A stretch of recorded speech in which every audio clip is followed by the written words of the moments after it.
देवभूमि उत्तराखंड के सबसे बड़े जिले चमोली में जोशीमठ से यदि आप तपोवन और मलारी जाने वाली रोड पर जाते हैं तो यानी आप उत्तराखंड की एक विशेष घाटी नीति घाटी में जा रहे हैं। धौली गंगा इस घाटी की जीवनदायिनी है। जोशीमठ से नीति पास तक धौली गंगा आपका साथ देती है और 100 किलोमीटर के मार्ग में आपको जीवन के अनेक रंगों से रूबरू कराती है। नीति घाटी लगभग 24 गांवों का समूह है जो तपोवन से शुरू होकर भारत के आखिरी गांव नीति तक जाता है।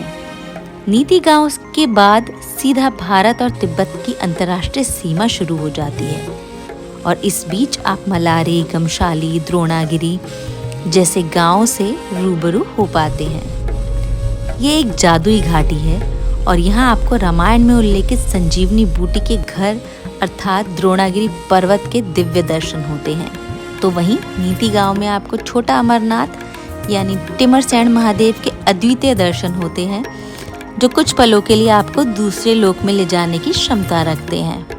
तो चलिए आज आपको लेके चलते हैं इस खूबसूरत घाटी की दुर्गम यात्रा पर।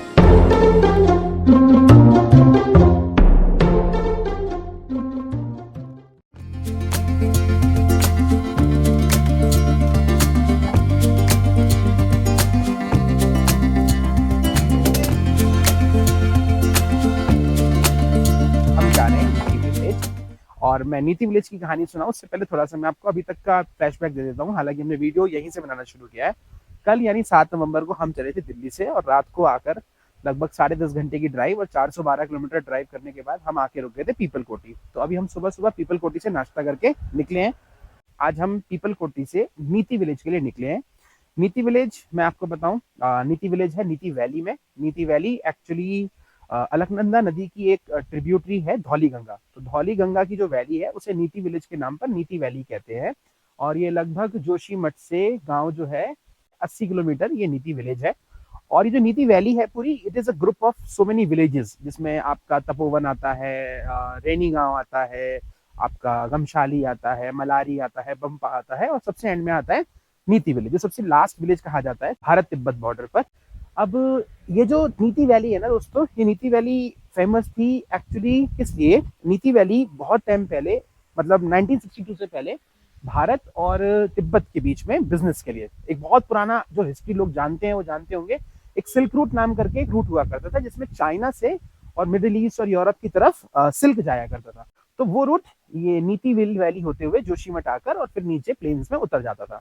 लेकिन 1962 में जो इंडिया और चाइना की वॉर हुई उसके बाद से ये जो रूट है ये रूट हो गया बंद, मतलब परमानेंटली बंद हो गया। अब ना लोग तिब्बत जाते हैं और ना ही लोग अब मतलब भारत से तिब्बत और तिब्बत से भारत अब लोग नहीं जाते।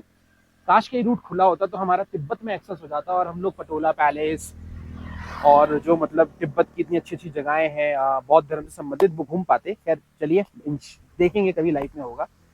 तो चलिए चलते हैं। रास्ते में आपको हम जो जो गांव पड़ेंगे जितना हमें समय मिलेगा उसके हिसाब से आपको दिखाते हुए चलेंगे और गाँव में घुमाते हुए चलेंगे।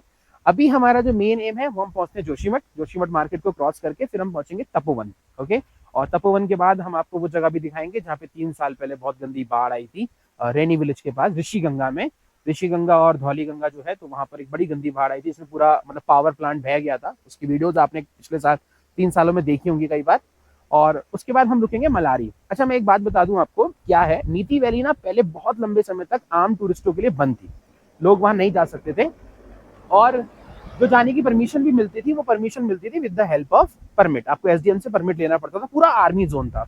लेकिन कुछ साल पहले ना नीति वैली को ओपन कर दिया गया आम पब्लिक के लिए, तो अब आम पब्लिक वहां जा सकती है। नीति विलेज से आगे रोड जाता है सीधा नीति पास तक जो इंडिया तिब्बत का बॉर्डर है। अगर आप जाना चाहते हैं तो आप वहां जा सकते हैं, परंतु उसके लिए आपको एसडीएम से पहले ही परमिट बनवाना पड़ेगा। तो अगर आप उस ड्राइव वहां ड्राइव करना चाहते हैं तो ड्राइव आप कर सकते हैं। रोड अच्छा बना होगा ऑब्वियसली क्योंकि आर्मी के लिए है वो रोड और काफी हैवी यहाँ पे स्टेब्लिशमेंट है आर्मी की। तो लेकिन अब कॉमन लोग नीति विलेज तक आराम से जा सकते हैं। तो चलिए हम आपको लेकर चलते हैं इस विलेज तक। प्लीज दोस्तों अगर चैनल पर नए हो तो प्लीज चैनल को सब्सक्राइब कर लो और वीडियो को प्लीज एक लाइक कर दो, क्योंकि आप जब कमेंट करते हो, लाइक करते हो, चैनल को सब्सक्राइब करते हो तो यूट्यूब को लगता है कि वीडियो वर्थ है और वो फिर आगे लोगों तक फैलाता है।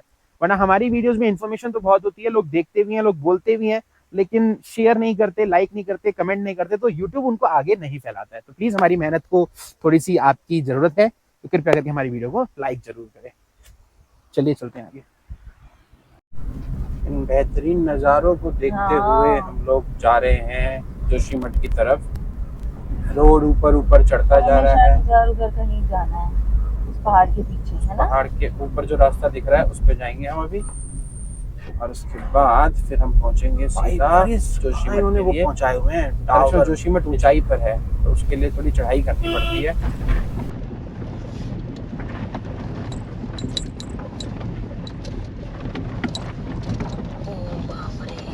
कितना तगड़ा स्लाइड है, पानी मिट्टी सब कुछ है ना?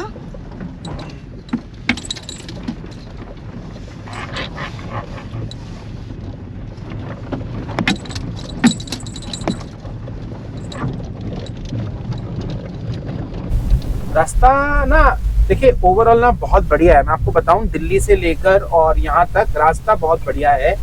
कहीं कहीं छोटे छोटे पैचेस हैं जहाँ लैंडस्लाइड जोन है, तो वो भी मतलब कोई समस्या वाली बात नहीं है। जोशीमठ तक तो हाईवे है अच्छा वाला।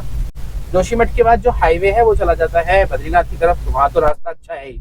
लेकिन जिस रूट पे हम जाएंगे नीति विलेज की तरफ, जो नीति वैली में जाता है, तो वो रोड अभी 1-1.5 साल पहले तक तो बहुत अच्छा था नहीं भाई लोगों, ठीक है। अब वो बन गया हो तो भगवान जाने, तो पता नहीं कैसा होगा। अब हम जानेंगे, अब हम जानेंगे कि वो रोड कैसा है। लेकिन रोड हमने सुना है कि अच्छा बन गया है नीति गांव तक। क्या पहाड़ आके गिरा है, पत्थर आके नीचे गिरा है भाई, कितना विशाल। अरे भाई साहब, ये तो मैं ना भगवान श्रीखंड लग रहे हैं बिल्कुल, नहीं श्रीखंड महादेव जैसे। अभी ना वीडियो बनती रहने देना। फिलहाल हम क्रॉस कर रहे हैं दोस्तों जोशीमठ मेन मार्केट को। जोशीमठ वो जगह है जहाँ से बद्रीनाथ के लिए रास्ता जाता है नीचे, विष्णुप्रयाग के लिए उतर जाता है और फिर आप जाते हैं आगे बद्रीनाथ। हमने रास्ता ले लिया है अब तपोवन वाला, जो हमें लेके जाएगा नीति वैली में। हाँ ये आ गया भाई जोशीमठ मेन टाउन। ये जोशीमठ का बस स्टैंड है। चमोली से जो बसेज आती हैं वो कैब आती हैं वो यहाँ रुकती हैं, और चमोली से फिर अगर आपको चमोली से आने के बाद आप जोशीमठ में यहाँ उतरोगे और फिर बद्रीनाथ के लिए आगे से गाड़ियाँ मिलती हैं।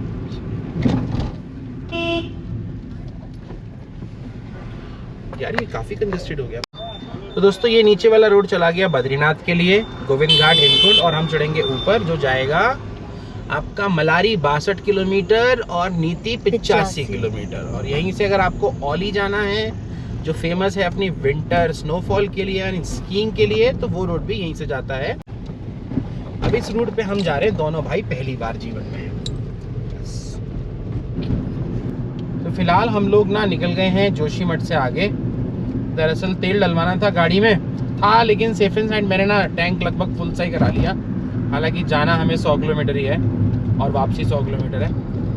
अभी जोशीमठ से निकलकर हम लोग आ गए बड़ा गांव करके कोई गांव है। रास्ते में छोटे मोटे बहुत सारे गांव आते हैं इस वैली में। ट्रैफिक कम है इस वैली में, ये अच्छी बात है, बट हाँ गांव है छोटे छोटे। और अभी थोड़ी देर बाद नेटवर्क मिलना बंद हो जाएगा। नीति वैली में नेटवर्क नहीं मिलता है, सिर्फ BSNL काम करता है। हाँ, और ये कंफर्म वहाँ जाके होगा कि BSNL है या जियो है। वैसे BSNL का चांस ज़्यादा है।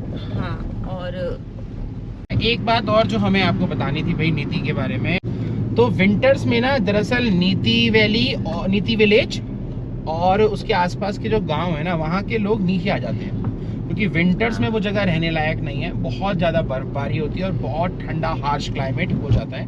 तो यहाँ के लोग अपने छोटे जो नीचे के गाँव हैं, चाहे वो जोशीमठ हो गया, कुछ लोग देहरादून चले जाते हैं, कुछ लोग श्रीनगर आ जाते हैं, इस तरीके से नीचे आ जाते हैं। और मतलब कुछ बीच में रास्ते हैं तपोवन के आगे थोड़ा सा आगे, वहाँ तक लोग रहते हैं, लेकिन ऊपर के गांव के लोग सब नीचे आ जाएंगे। इसीलिए बेस्ट टाइम जो है नीति वैली जाने का वो है अप्रैल से लेके अक्टूबर तक। अक्टूबर के बाद धीरे धीरे ठंड पड़नी शुरू हो जाती है ज़्यादा, और जब बर्फबारी हो जाती है तो ये बिल्कुल ही बंद हो जाता है। और फिलहाल जैसा कि आपको पता है हम तो आज नवंबर में जा रहे हैं, आज 8 नवंबर है। और मेरी जानकारी के हिसाब से नीति में भी एक होम स्टे है, हिल व्यू होम स्टे करके है नीति विलेज में।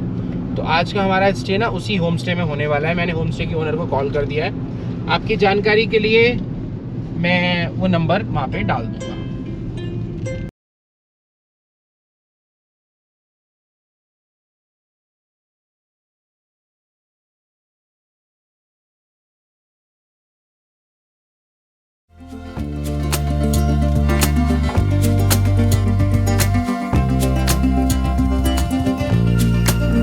मित्रों अब हम आ गए हैं तपोवन में। बड़ा गांव के बाद आया तपोवन गांव। ये थोड़ी बड़ी जगह है और यहीं पर है तपोवन पावर प्रोजेक्ट, जिसकी वीडियो बड़ी वायरल हुई थी, जो 2021 में जो बाढ़ आई थी ऋषिगंगा में रेनी गांव के ऊपर से। और शायद अगर हम गाड़ी में चलते हुए अगर हमें दिख पाया नीचे वो पावर प्रोजेक्ट, तो आपको उसकी शक्ल दिखाएंगे। पूरा पावर प्रोजेक्ट ही बह गया था भाई नीचे। तो दोस्तों तपोवन से निकलकर हमारी सवारी आ गई है रेनी गांव के लिए। रेनी गांव है इस जगह का नाम, और ये है confluence of two rivers, Rishiganga और धौलीगंगा। जो मैं थोड़ी देर पहले आपको बता रहा था ना, 2021 में जो बाढ़ आई थी वो दरअसल इस वाली पतली रिवर में आई थी ऊपर से। ऋषिगंगा में बाढ़ आई थी और ऋषिगंगा की वो बाढ़ धौलीगंगा में मिलती है, और ये जो आपने वीडियो देखे थे वो इसी जगह के थे। आके जो हिट करता है पानी और फिर ये ऋषिगंगा धौलीगंगा से होती हुई पहुंचती है तपोवन। तपोवन में बन रहा था एक प्रोजेक्ट, तो उस तपोवन के प्रोजेक्ट को बुरी तरीके से तहस नहस ये बाढ़ कर देती है 2021 में, और उसके अवशेष अभी भी यहाँ पर नजर आ रहे हैं। ये जो मेरे सामने आप देख रहे हो छोटा सा गांव, ये है रेनी गांव, और भारत के इतिहास में इस गांव की बहुत वैल्यू है दोस्तों। दरअसल बात है ये कि 1972 में जो भारत का एक सबसे फेमस और माना जाता है भारत का सबसे पहला जो इन्वायरमेंटल बेस्ड मूवमेंट चला था, जो आंदोलन हुआ था, पर्यावरण बेस्ड जो सबसे पहला आंदोलन था भारत का, जो पूरा भारत व्यापी था, वो था चिपको मूवमेंट, चिपको आंदोलन। और ऐसा माना जाता है 1972 में उस आंदोलन को शुरू यहीं इसी गांव से किया गया था, रेनी गांव से। यहाँ की एक लेडी थी जिनका नाम था गौरा देवी। हाँ, तो गौरा देवी ने इस जगह पर जब यहाँ पर कुछ लॉगर्स पेड़ काटने आए थे, तो उन्होंने जाकर पेड़ों से वो चिपक गए और उन्होंने कहा कि अगर आपको पेड़ काटने हैं तो उससे पहले हमें मारना पड़ेगा, हमें शूट करना पड़ेगा, हमें काटना पड़ेगा। और उन्होंने अपने जंगल के आसपास के पेड़ों को हक कर लिया, मतलब उनसे चिपक गए। तो फिर ये मूवमेंट पूरे भारत में फैल गया, अलग अलग जगहों पर, बहुत बड़े लेवल पर। और पुरुष उस टाइम पर गाँव में नहीं थे, क्योंकि वो जो लॉगर्स थे ना वो बड़े चालाक थे। तो उन्होंने पुरुषों को ये बोल दिया कि गवर्नमेंट जो यहाँ पर मतलब रोड बनाने के लिए और जो डेवलपमेंट के काम के लिए जो जमीन ले रही है ना, तो जमीन के लिए कंपनसेशन आपको मिलेगा। तो उनको गांव से भेज दिया बाहर, मेल्स को, और फीमेल्स रह गई थी। तब वो यहाँ जंगल काटने आए थे। तो फिर लेकिन गौरा देवी ने अपने लोगों के साथ मिलकर इस जगह को बचा लिया था। तो ये है सामने, अभी हम वहीं से निकलेंगे, इसी विलेज में से होते निकलेंगे। देखिए ट्रक जा रहा है। बस मैं आपको बेसिकली ये दिखाने के लिए रुका था यहाँ पे। वो ऋषिगंगा, धौलीगंगा, और हमारी जर्नी धौलीगंगा के साथ साथ होगी। और देखिए कितना विशाल पर्वत है यहाँ पर, ये कितना विशाल पर्वत है। और हमारी धन्नो प्यारी सी यहाँ तक पहुँच गई है। चलिए चलते हैं यहाँ से अब आगे। ऐसी ही छोटी मोटी कहानियाँ अलग अलग गाँव की आपको मैं सुनाता चलूँगा। प्लीज़ अगर नए हैं चैनल पे तो सब्सक्राइब करें, वीडियो को लाइक करें, और कोई भी एक छोटा सा कमेंट जरूर छोड़ के जाएं, ताकि यूट्यूब को लगे कि ये वीडियो आगे तक पहुँचाने लायक है। ये जो नीचे आप ब्रिज देख रहे हैं ना, अभी तो एक ये ब्रिज साइड में बना है, वो देखिए ब्रिज पूरा टूट गया था, ऐसे जैसे कोई मतलब धागा होता है ना, वो तोड़ा हो। ये नीचे सीमेंटेड ब्रिज था पूरा, और इसने बहुत नुकसान पहुंचाया था। ये तो बाद में फिर कट गया पूरा रास्ता, फिर मतलब नीति वैली पूरी कट गई थी बाकी के उत्तराखंड से। और इसका वीडियो आप देखेंगे ना, ये पूरा पहले पक्का ब्रिज हुआ करता था। यहाँ पे जो दिख रहा है आपको, वो सामने जोड़ता था। हाँ, ये पूरा खत्म हो गया था ये ब्रिज। अब हम एंटर कर गए रैनी विलेज में, जो विलेज में आपको दूसरी साइड से भी दिखा रहा था। ये रैनी गांव है, और यही है वो जगह जहाँ से चिपको मूवमेंट की शुरुआत हुई थी। यहाँ पर एक गेट भी है जो उस लेडी के नाम पर है जिन्होंने इसको मतलब चिपको मूवमेंट को शुरू किया था, गौरा देवी। काफी रिस्पेक्टेड वुमेन है वो, and she became the face of environmentalist that time. ये जो सामने आप वैली देख रहे हैं ना, ये ऋषिगंगा वैली है। इसमें से भसड़ आई थी ऊपर से, एक ग्लेशियर शायद फटा था या कोई लेक फटी थी, मुझे अब याद नहीं आ रहा है। तब तो मैंने काफी डीप स्टडी की थी इसके ऊपर, और बड़ा भयानक था भाई, काफी लोगों की जान गई थी। हाँ, देखो ये कैसा अबेंडेंट गांव है ना, बिल्कुल विलेज है ना, खाली सा, छोड़ के चले गए लोग। ये देखो ताले लगे हुए, और ऊपर की तरफ भी है 7-8-10 घर भी बने हुए हैं, ये देख सकते हैं।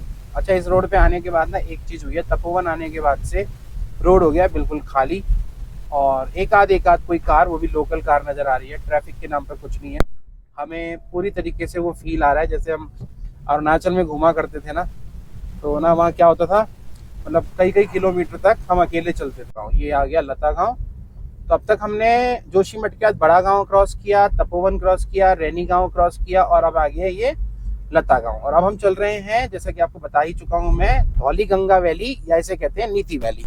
ओके, वैसे ना मेरे को क्या लगता है टीआर, इसका नाम ना धौलीगंगा वैली होना चाहिए था।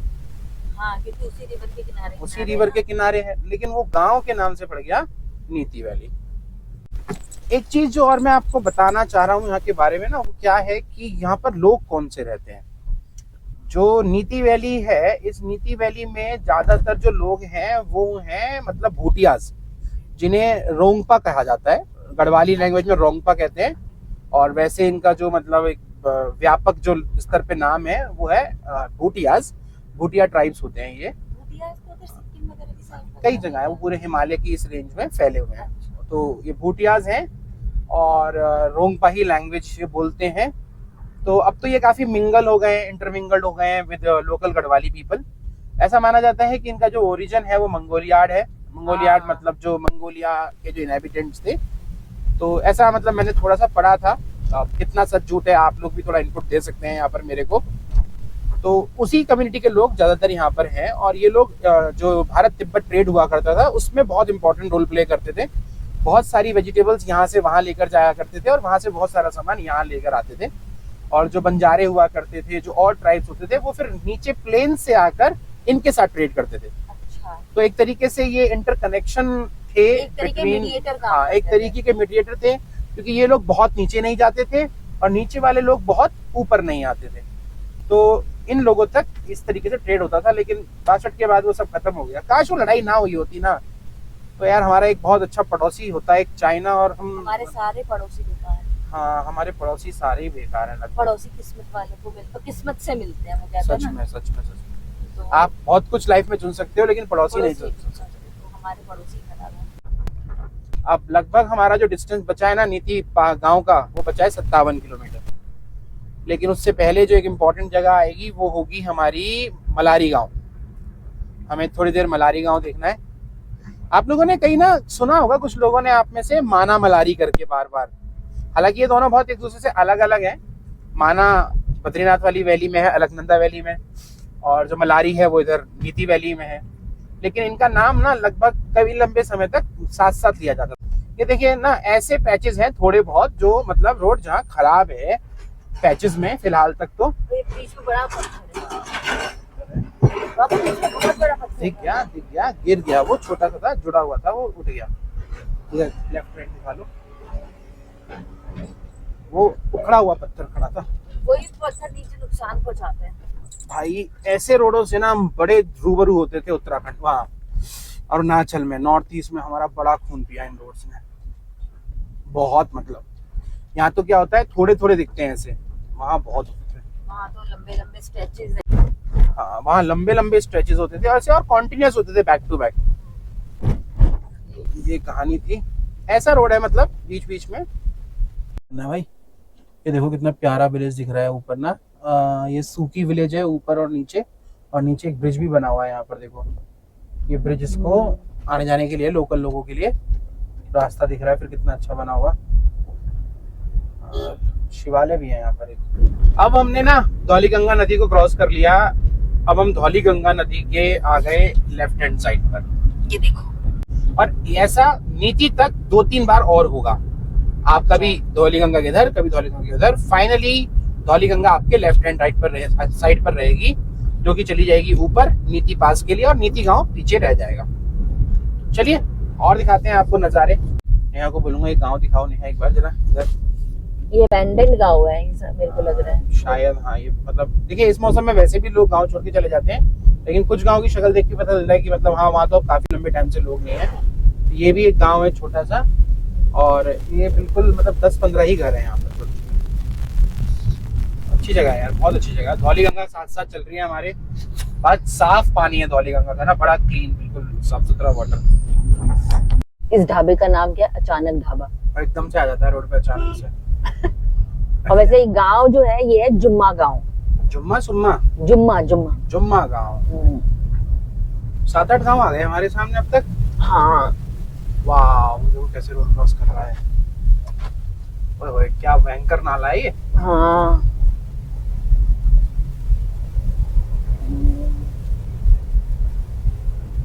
अभी लगभग 17 किलोमीटर बचा है नीति विलेज और लगभग आधे घंटे से ज़्यादा का टाइम बचा है, लेकिन हम आ गए हैं इस रूट के एक इम्पॉर्टेंट लोकेशन पर। ये लोकेशन मैं आपको दिखाता हूँ क्या है। ये तो ऑब्स्टिकल है, ये लोकेशन है, ये बोर्ड है जिसका नाम यहाँ पर लिखा है द्रोणागिरी पर्वत। Lord Hanuman lifted Sanjeevani to save the life of Lord Lakshman during the epic battle of Ramayana. और ये बोर्ड यहाँ इसलिए लगा हुआ है क्योंकि यहाँ से दिखता है वो विशाल द्रोणागिरी पर्वत जिस पर रामायण के अनुसार थी संजीवनी बूटी, जो एक मूर्छित व्यक्ति को भी जीवित कर सकती थी। और इसकी कहानी आप सब जानते ही हैं कि लक्ष्मण जी के मूर्छित होने पर हनुमान जी को ऑर्डर मिला था कि हिमालय में जाइए और संजीवनी बूटी लेकर आइए। तो जब हनुमान जी यहाँ आए और उनको जब ये संजीवनी बूटी यहाँ दिखी तो वो समझ नहीं पाए कि एक्चुअली वो बूटी है कौन सी ओरिजिनल जो उनको लेके जानी है। हाँ, कई सारी बूटियां। तो उन्होंने क्या करा, इस द्रोणागिरी पर्वत का एक हिस्सा उठाया और लेकर चल पड़े।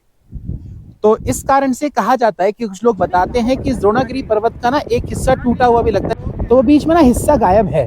पीछे ना गांव पड़ता है द्रोणागिरी गांव, तो द्रोणागिरी गांव के जो लोग हैं ना वो हनुमान जी की पूजा नहीं करते बिकॉज वो इस चीज से बहुत नाराज हुए कि उनके एक इम्पॉर्टेंट पर्वत के हिस्से को वो लेकर चले गए और वो पर्वत को पूजते थे। और ये रहा द्रोणागिरी गांव, ये जो आपके सामने है। एक और कहानी है इसी से संबंधित कि जब हनुमान जी यहाँ से पर्वत लेके जा रहे थे, संजीवनी पर्वत लेके जा रहे थे, तो अयोध्या के ऊपर से वो निकले। तो अयोध्या के ऊपर से जब निकले ना तो भरत जी ने देखा कि भाई ये कौन है, बड़ा बड़ा पर्वत लेके जा रहा है। तो भरत जी ने एक बाण मारा और बाण सीधा जाके लगा हनुमान जी के और हनुमान जी नीचे आकर गिर गए। तो संजीवनी पर्वत का एक छोटा सा हिस्सा ना, उसे पर्वत नगर बोलते हैं, पर्वत क्या बोलते हैं, अयोध्या में भी एक ऐसी जगह, मैं है ना यहाँ डिस्क्रिप्शन में डाल दूंगा। तो हनुमान जी फिर वहां रुके और फिर हनुमान जी ने कहा कि भाई प्रभु आपने मुझे लेट करा दिया। तो फिर भरत जी ने कहा कि रुको मैं एक बाण और देता हूँ। तो उन्होंने उस बाण को मारा, तो उस बाण के साथ साथ हनुमान जी बहुत फास्ट स्पीड से बिल्कुल लंका तक पहुंच गए। तो ये कुछ कहानियां हैं द्रोणागिरी पर्वत से। और मैं आपको बताऊं, मैंने जीवन में मतलब मेरे दिमाग में नहीं था कभी कि मुझे ऐसा ये पर्वत देखने को मिलेगा। तुमने सोचा था कि तुम्हें द्रोणागिरी पर्वत देखने को मिलेगा या संजीवनी बूटी जहाँ से ली गई वो जगह देखने को मिलेगी? नहीं, मुझे ये बिल्कुल नहीं पता था, अंदाजा ही नहीं था कि वो इधर होगा। मुझे लगा था कि वो इनएक्सेसिबल है, वहां पे जा ही नहीं सकते हैं, तो इसलिए कभी सोचा ही नहीं, कभी दिमाग में ही नहीं आया। लेकिन इट इज एक्सेसिबल, हमने देखा गार हमने देखा। ये लड़की ना कल आ नहीं रही थी यहाँ पर, ये जो चिलबिला रही है ना, चिलबिलाती ऐसी चिल्दी बिल्ली सी, ये कल आ नहीं रही थी यहाँ पर। ये कह रही थी मेरे को नहीं जाना, मैं नहीं जाऊंगी, मेरे को नहीं, मैं जाके मिलेगा, मैं नहीं, मुंह तोड़ दूंगा तेरा। तबीयत ठीक नहीं है ना, तो तबीयत की वजह से मैं बोल रही थी, अदरवाइज तो मुझे तो नीति वाली काफी टाइम से आना था। और ये माइक देख रहे हो ना जो इधर उधर कर रहे हैं, हमारे पास 2 माइक है, लेकिन मैडम ये लगाएंगी अपना माइक, तो ये हमारा ही एक से माइक से काम चलेगा भाई साहब। चलो, हमारे चैनल का नाम आप सबको पता ही है, ट्रैवरिस्ट, आधा ट्रैवल आधा टूरिस्ट, तो ट्रैव और रिस्ट बनकर बन गया हमारा ट्रैवरिस्ट।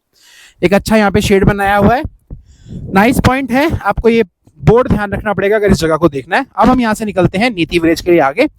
अभी हमें रास्ते में मिलेगा मलारी गांव, फिर मिलेगा बंपा, फिर मिलेगा गमशाली और हम फिर पहुंचेंगे नीति गांव। चलिए बने रहिए, चैनल को प्लीज एक बार सब्सक्राइब कर लीजिए और वीडियो को लाइक कर दीजिए। चले डियर, चलिए आगे जाना।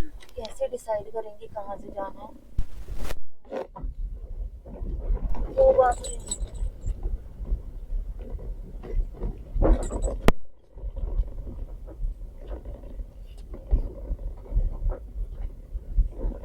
भाई साहब रोड का काम चल रहा है, रोड कंस्ट्रक्शन हो रहा है। ये देखिए कितना तगड़ा ब्लैक टॉप रोड बिछा रहे हैं बिल्कुल ऐसे करके।